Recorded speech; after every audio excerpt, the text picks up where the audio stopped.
On June 13, 1944, the advanced aircraft carrier Taihaho departed from Tawi-Tawi anchorage in the southwestern Philippines. It was accompanied by its sister carriers, Shokaku and Shokaku, along with various cruisers and destroyers, all under the command of Vice Admiral Jizaburo Ozawa. These vessels moved northeast alongside other elements of Japan's first mobile fleet. By June 15th, U.S. forces were advancing on Saipan and the Marianas. The fall of Saipan and nearby islands marked a serious loss for Japan, as it brought American bombers within reach of the Japanese home islands. In response, Ozawa planned Operation Ago, a strategic counterattack designed to draw the American fleet into a position favorable to the Japanese. The goal was to defend Saipan and deliver a decisive blow to U.S. naval forces. However, Ozawa's plan faced two major obstacles: the weakened state of the Japanese Navy and a critical shortage of fuel. Japan's fleet had already suffered heavy losses at Midway, Guadalcanal, and other key battles. Though diminished, Ozawa believed the remaining carriers and battleships could still execute his plan. Fuel shortages, worsened by American submarine attacks on Japanese merchant ships, forced the use of crude Borneo oil, which caused damaging fumes and engine problems. Undeterred, Ozawa proceeded with his plan. The Japanese assembled a formidable force: 9 carriers, 5 battleships, 10 heavy cruisers, 2 light cruisers, and a number of destroyers. This first mobile fleet faced the powerful U.S. 7th Fleet under Admiral Raymond A. Spruant, which included 15 aircraft carriers, 7 modern battleships, and 956 carrier-based aircraft, double the Japanese air strength. Concerned about a possible Japanese move against Saipan, Spruant prepared for a major confrontation. He worried the enemy might bypass his fleet and strike directly at Saipan, the invasion force. These are causing tales of visors. So, he adjusted the positioning of his carriers. Ozawa, aware that the Americans would rely heavily on carrier-based aircraft near Saipan, incorporated over 500 land-based planes stationed in Guam, Yapen ROA. These aircraft were tasked with weakening the American carriers before the arrival of the main fleet. Ozawa also hoped to take advantage of the longer range of his carrier aircraft to launch strikes before the Americans could respond. The Japanese fleet, having refueled in the Philippines, began moving east. Ozawa and his carriers passed through the San Bernardino Strait, while the battleships took a southern route via the Suruga Strait. American submarines stationed near the Philippines detected both groups and reported the Japanese movement towards Saipan. This engagement would come to be known as the Battle of the Philippines. Meanwhile, thousands of miles away, in Pearl Harbor, Admiral Charles A. Lockwood was closely monitoring developments. He anticipated a Japanese counterattack on the Saipan invasion. As commander of U.S. submarine forces, Lockwood knew submarines could play a vital role in the coming conflict. He marked an imaginary square in the Philippine Sea, where he believed the Japanese fleet would pass, and placed 4 submarines, Albaore, Finback, Bang, and Stingray, at each corner within a 30-meter radius. Based on new intelligence, he shifted this square 100 meters to the south. Another submarine, Cavalla, was not part of the original patrol plan, but would soon become central to the events. Once clear, she continued. Westward, built by the Electric Boat Company in Greeton, Connecticut, and commissioned on February 29, 1944, under Lieutenant Commander Herman J. Collar. Cavalla was one of 73 Gatto-class submarines produced during the war. She measured 311 feet in length with a displacement of 1,526 tons. On the surface, she could travel at over 20 knots, but this speed dropped to under 9 knots when submerged. Her arsenal included 10 torpedo tubes, 6 forward and 4 aft, with a total capacity of 24 torpedoes. She also carried a deck gun and several light anti-aircraft weapons. After 2 months of readiness drills, diving tests, and crew training, Cavalla sailed to Pearl Harbor via the Panama Canal and then proceeded to Midway for her war patrol. Collar's mission was to monitor enemy activity around the eastern Philippines. On June 8th, Cavalla entered a 500-meter radius around the Japanese-held Marcus Island.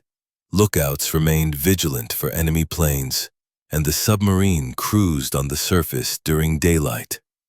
The next day, a strange event occurred. A jolt was felt near the rear of the submarine, and moments later, a whale surfaced behind them in what appeared to be a pool of blood. Collar noted no change in the propeller sounds or vibrations, so it was assumed that no damage had been done. Cavalla continued her westward voyage without incident. By early June 14th, the weather began to change with rising seas and falling barometric pressure. Collar recorded that waves crashed over the bridge and into the conning tower hatch, but no serious damage occurred.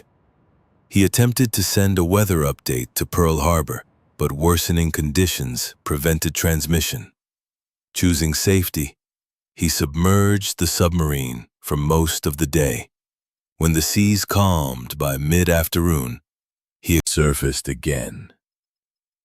Around 7 p.m., Cavalla received a report from the submarine Flying Fish about a nearby surface contact. Claire quickly altered course to investigate. By midnight, with the storm having passed, he increased speed to 16 knots to make up for lost time. As the evening of June 15th approached, Cavalla arrived at her assigned patrol zone. Commander Kozler began analyzing the potential path of the enemy, previously reported by Flying Fish. Cavalla wasn't the only submarine in pursuit. The next morning, she encountered the American submarine Pipefish. After sharing information, they agreed to perform a joint search with each submarine, covering one side of the estimated track. By 8 p.m., however, no enemy had been sighted, and Kozler called off the search. Cavalla resumed patrol duties in her designated sector. Just before midnight, Cavalla spotted a convoy, which appeared to consist of 2 tankers escorted by 3 ships. Kozler couldn't confirm if this was the same group he and Pipefish had searched for earlier. He spent the early hours of June 17th shadowing the formation, but was forced to dive when a fast Japanese destroyer closed in. By the time Cavalla surfaced again, the convoy had vanished. Kozler tried to regain contact, but had no success. Around 5:30 p.m., he received new orders to relocate to a different patrol area. What he didn't know was that the convoy he had been trailing was one of 2 delivering supplies to Admiral Ozawa's battle fleet. Thanks to sightings reported by American submarines, Admiral Sprunt became convinced the Japanese fleet was on the move. While the general locations of the Japanese ships were known, American reconnaissance aircraft had yet to pinpoint the enemy carriers. However, sightings of Japanese float planes suggested they were within operational range. On June 17th, Ozawa continued, sailing eastward, remaining outside the reach of American carrier planes, as he waited for the right moment to strike. Meanwhile, Kostler had abandoned the fruitless search for the tanker convoy. His luck was about to change. Just before 8 p.m. on June 17th, Cavalla's SD radar picked up a faint contact, a ship moving west-southwest, about 30,000 yards away. The contact flickered on and off the screen, prompting Kostler to head in that direction at full speed. As the distance narrowed to 22,000 yards, more radar blips appeared. Kostler realized that he had stumbled upon a substantial task force zigzagging at 19 knots. By 8:15 p.m., he identified 7 distinct radar blips, one of which was likely an aircraft carrier, with the rest appearing to be battleships or cruisers. The carrier was the closest, only 15,000 yards away. It was clear to Kostler that he had found something major, a fast-moving task force with a sense of urgency. Since no prior contact report had been made about this force, he chose not to attack, but instead surfaced as quickly as possible to transmit a report. It was a difficult decision, but he recognized the greater strategic value. By 9:30 p.m., all ships in the task force had passed Cavalla, except for 2 fast-moving vessels, likely destroyers. After nearly an hour of careful maneuvering, he evaded the trailing ships and surfaced to send a full contact report to Pearl Harbor. The next day, Cavalla tried, but failed to re-establish contact with the task force. At 3:45 a.m. on June 19th, a low-flying aircraft passed close overhead, prompting a crash dive. Although the plane wasn't seen, its engines roared over the conning tower, terrifying the officer of the deck. Throughout the day, Cavalla spotted several aircraft at a safe distance. At 10:39 a.m. through the periscope, Kostler saw 4 small planes circling low, about 15 miles away. Moments later, sonar picked up surface ships in the same direction. Masts began appearing on the horizon under the circling aircraft. Kostler called the crew to battle stations and cautiously approached the formation. When he raised the periscope again, he was stunned by what he saw. A large carrier flanked by 2 cruisers and a destroyer about 1,000 yards off the starboard side. Cavalla had found herself in the midst of one of the main groups of the First Mobile Fleet. This formation included the carriers Shokaku, Zuikaku, and Taiho, along with 3 cruisers and 7 destroyers. Kostler asked his executive and gunnery officers to verify the identity of the carrier through the periscope. They confirmed it was a Shokaku-class vessel, and indeed it was the Shokaku herself. Launched in August 1941, Shokaku displaced over 32,100 tons when fully loaded, carried a crew of 1,660, and could operate up to 72 aircraft. With time running short, Kostler had to act quickly. He noted the destroyer Urakazi on the starboard side might interfere, but he chose to press the attack and deal with any consequences. Through the periscope, he recorded details about the carrier, including its distinctive radar mast and a large Japanese flag. At the moment, the ship was recovering aircraft and the forward part of the flight deck was crowded, at least 30 planes, possibly more. What Kostler didn't know was that earlier that day, the submarine Alba Ore had already damaged the carrier Taihaho with a torpedo. Though the damage initially seemed minor, poor damage control would later doom the ship. Now it was Cavalla's turn. Kostler had maneuvered into a nearly perfect attack position and only needed to raise the periscope 3 times during the approach. At 11:18 a.m., with Shokaku only 1,200 yards away, he gave the order to fire a spread of 6 torpedoes, set to run at a depth of 15 feet.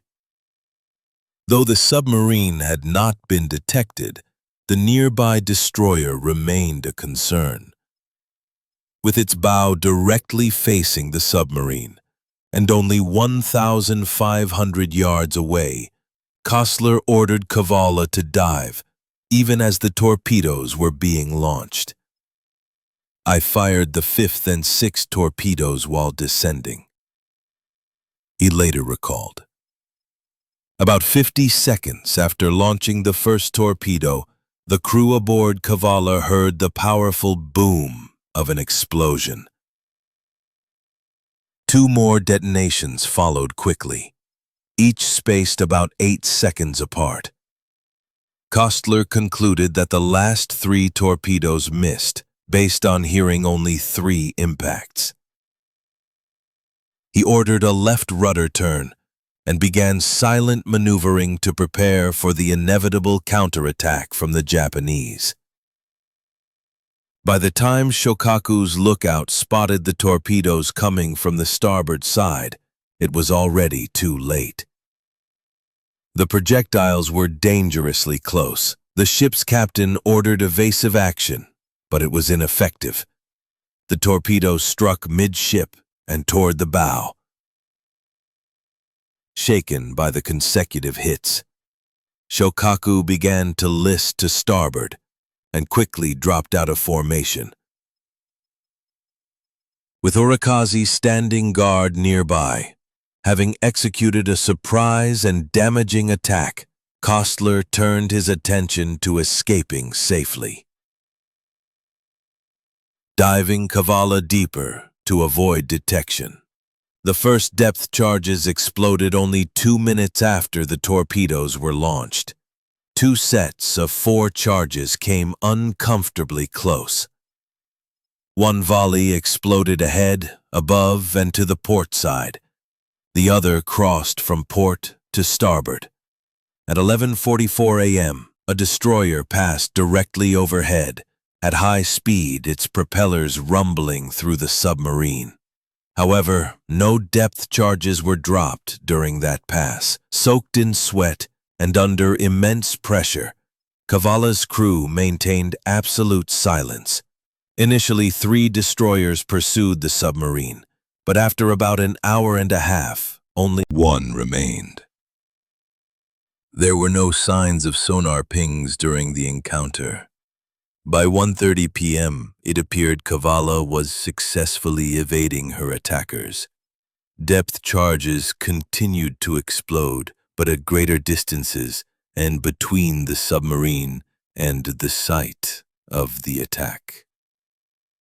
Around this time, JP, the only functioning sound detection system, picked up loud underwater noises in the direction of the strike.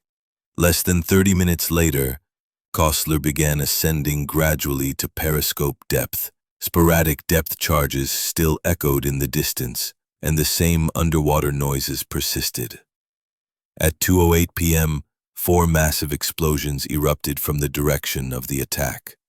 Kostler noted these were not depth charges or bombs, as the sounds rumbled for several seconds. Cavalla reached periscope depth about 15 minutes later. Visibility was poor due to surrounding rain squalls.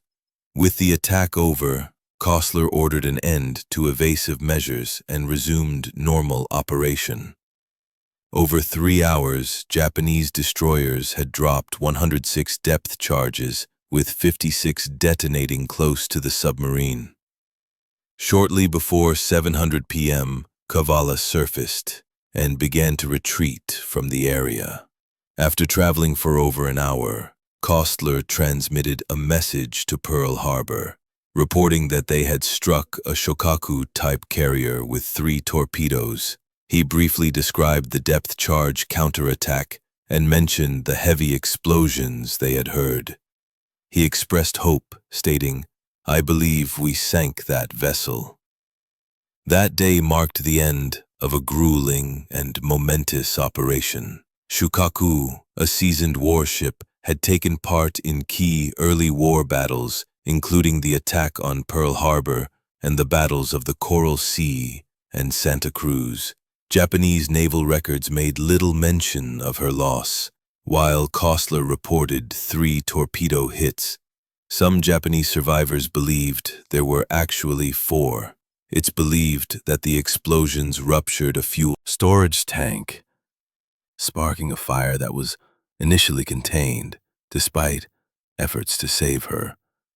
The ship stayed afloat for several hours before succumbing to a series of massive explosions, possibly from a bomb magazine or ignited fuel vapors.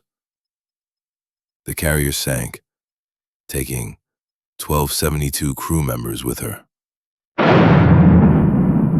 Around 570 survivors were rescued by the light cruiser Yahagi and destroyers Urakazi and Hatsuzuki. Although Cavalla endured a punishing depth-charge attack after launching the torpedoes that sealed Shokaku's fate, she escaped without major damage. 2 underwater sound equipment motors were burned out, and a ventilation supply pipe was flooded. It was a small price for the monumental achievement of sinking a Japanese aircraft carrier.